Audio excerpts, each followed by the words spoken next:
Magandang araw mga bata! Narito tayo ngayon upang malaman ang ating panibagong aralin. Ako si Binibining Regine Carmeli Constantino, ang guro ninyo sa Pilipino. Ngayong araw, tatalakayin natin ang isang aralin sa panitikan na pinamagatang wastong pakikitungo sa kapwa. Wastong pakikitungo sa kapwa sa panulat ni Aida M. Guimari. Tahimik akong bata.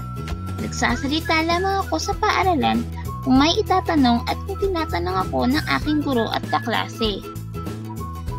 Hindi rin ako mahilig lumabas ng bahay para makipaglaro kapag walang pasok sa paaralan. Basa lamang ako ng basa na aklat. Lumalabas lamang ako kapag inuutusan ako ni nanay na magwalis sa harapan ng bahay. May isang utos lamang si nanay na palagi kong iniiwasan.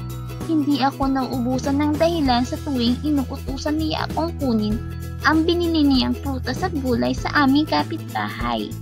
Masipag ang kapitbahay namin si alagang-alaga nito ang kanyang bakuran na maraming pananim na prutas at gulay. Hindi naman siya masungit, pero parang suplado. Palagi lamang siyang tahimik at mukhang seryoso.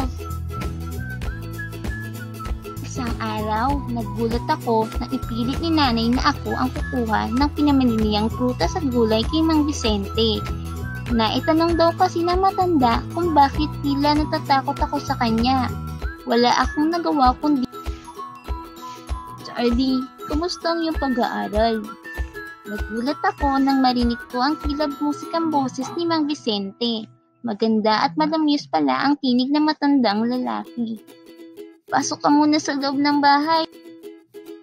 Gandang-ganda ako sa loob ng bahay niya. Maayos na maayos kahit maliit lamang ito. Nakatawag ng aking pansin ng maraming aklat na makikita sa salas. Tawang aklat na pambata ang mga ito. "Charlie, halika rito. Naganda ako ng merienda natin. Nabanggit sa akin ng iyong ina na mahilig kang magbasa at mag-aral. Iuwi mo ang aklat na ito at isaulo mo ang tulang binasa ko. Dalhin mo na rin itong mga gulay na kailangan ng iyong ina." Umuwi akong masayang-masaya. Marami akong natutuhan mula sa akin. At dyan na nagtatapos ang kwentong wastong pakikitungo sa kapwa. Nagustuhan niyo ba ang kwento mga bata? Magaling!